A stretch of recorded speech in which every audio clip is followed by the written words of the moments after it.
Hello everyone and welcome back to another tutorial from Finance for Beginners. In this video, I'm going to show you how you can download and install the Poloniex crypto trading app on your smartphone. So let's get started right away. First of all, open up the iOS App Store or the Google Play Store depending on your device.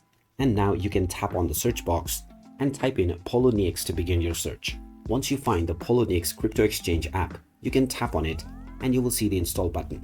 Tap on the install button, which will now begin the download and installation of this application on your device. Just wait until the process is completed and you can tap on the open button once you see it to open up the app.